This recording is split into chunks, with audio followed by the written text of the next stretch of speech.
the Niners made. And that is exactly what he should be paid.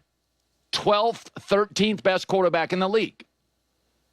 $45 million. If he had a bad defensive coach and a bad set of weapons, he really would be Mr. Irrelevant at quarterback. But he doesn't. He has Kyle Shanahan. Arguably, after Andy Reid, the best play designer in the league. George Kittle was the #1 rated tight end on PFF. Jawan Jennings was the 13th best tight end or receiver. And they won 6 games. And he's also had 2 elbow injuries and 1 elbow surgery. So there are things here. He's not a big athlete. He's a moderately sized quarterback with a couple elbow injuries, 1 surgery, that last year has a great play designer, but they were missing their star running back, and they won 6 games. So my $45 million feels right. If you go look at his splits against elite playoff teams, they're not very good. I mean, Josh Allen's the MVP. He's making $44 million a year. $45 million feels right. So, and again, too many fans think contextualization is hate. I've never hated Dak Prescott. What I tried to always do with Dak Prescott was contextualize it. He is not to be paid close to Mahomes because he's not close to Mahomes or Lamar Jackson. I mean, I don't think he's as good as Jalen Hurts. And we've all sort of had some questions about Jalen Hurts. Jalen Hurts does a couple of things extraordinarily well. What's Dak do extraordinarily well? Now he has a second lower body injury, never been a great spin it guy from the pocket. You can't pay him $90 million. You can't pay him that. That's his salary. That's his, what is that, $90 million this year? Now they're going to rework it. It'll probably get down to 50 or 55 or 60. But too many fans confuse context for hate. Nobody hates Brock Purdy. Good kid. $45 million to Brock Purdy. I don't know what happened in the last year. That became an insult. So what?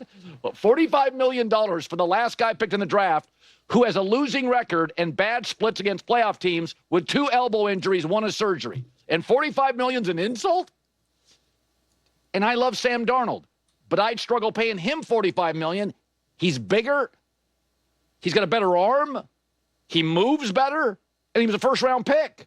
And I couldn't pay Sam $45 million. So here was Steve Young on Rich Eisen this week on why the deal will eventually get done. It gets done.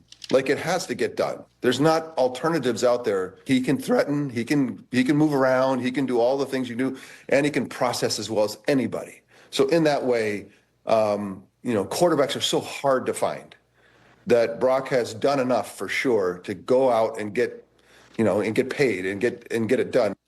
Now, I will say this. I don't think quarterbacks are as hard to find today as they were 15 to 20 years ago. I mean, you found Brock Purdy as the last pick in the draft. So I think Kyle McCord at Syracuse, who will get drafted in the 2nd or 3rd round, is going to end up being a franchise quarterback for somebody.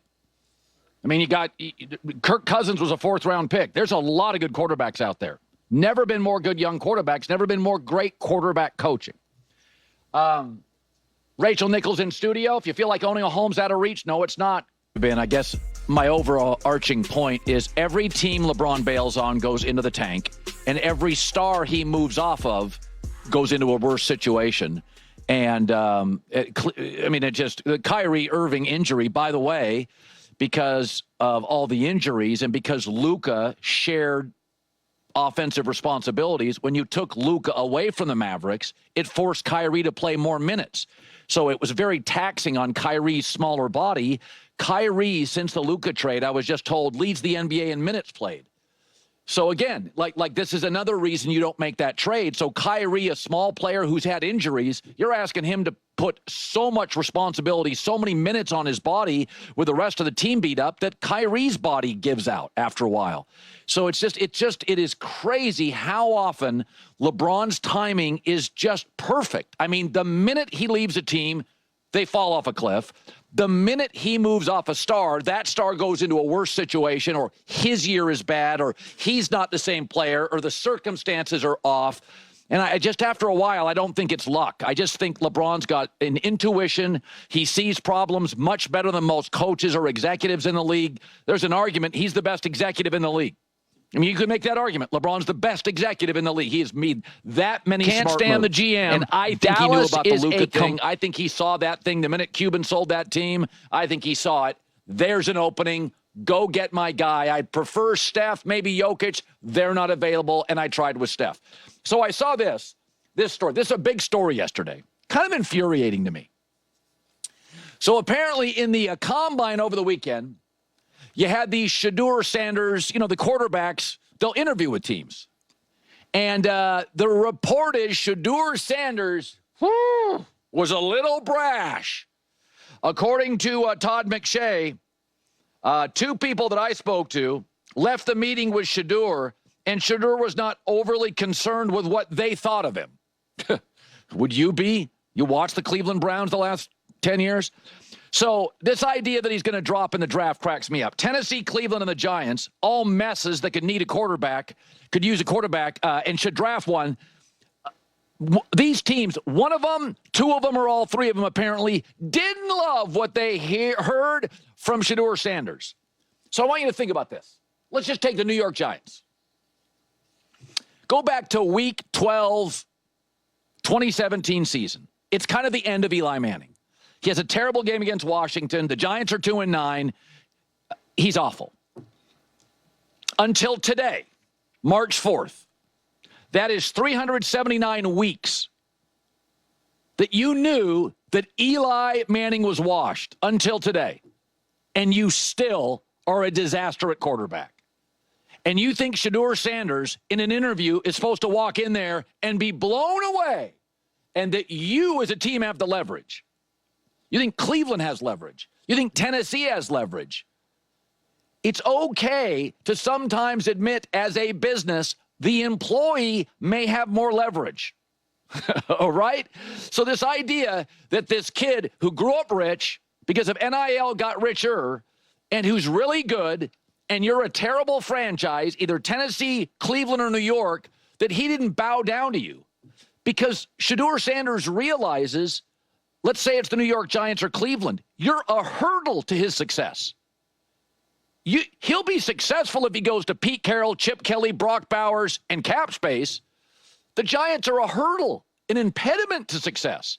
So this idea that you're desperate and you think you have all the leverage. No. Caleb Williams had some leverage. Cam Ward has some leverage. It's over that the employee doesn't have any leverage. In my business, in pro football, college athletes now, the coach doesn't have all the leverage. And I think there's executives and coaches. Rick Pitino said this the other day, St. John's coach. Adapt. You can complain or you can adapt. The late Bobby Knight would complain about transfer portal, or you can adapt. John Calipari, to his credit, it's like, okay, one and done. That's how I get the best players. I can grumble and complain about it, or I can, like Rick Pitino, we don't even recruit high schoolers. I can complain about it or just adapt. And so it's kind of infuriating to me. I don't know. I mean, Shedeur Sanders grew up rich. NIL got rich. Yeah, I'm sorry he didn't come in desperate. But this idea that these kids now, these quarterbacks in a bad quarterback class, and he may be the best one, and you are a tire fire of a franchise, and, he came in here. I mean, the quote from McShay is actually funny. The quote is that they left the meeting feeling Shedeur was not overly concerned with what they thought of him. Well, I mean, they thought Daniel Jones was great. They thought giving Deshaun Watson a guaranteed contract was brilliant. Somebody drafted Will Levis. I wouldn't be overly concerned if I was a quarterback with three teams that don't appear to know what the hell they're doing. I'm sorry. He gets a little say too. You're bringing your attitude because he doesn't come in and bow down to you. The business doesn't always have all the leverage now. It's 2025. Sometimes the employee has a little bit. Sometimes, I was talking to a friend the other day, and there are two companies battling for him. And one of the companies was sort of outraged that he wasn't just totally committed to them. And he said, well, I've got another company that's a bigger company offering more money.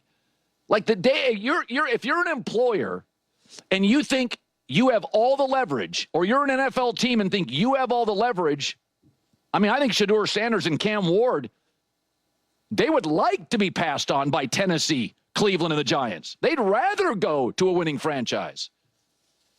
J.J. McCarthy, Bo Nix, best thing that ever happened to him, he fell to Sean Payton. J-Mac with the news. No. Turn on the news. This is the Herd Line News. All right, Colin, we're going to start with that disappointing news where Kyrie Irving has suffered a season-ending torn ACL. Happened right there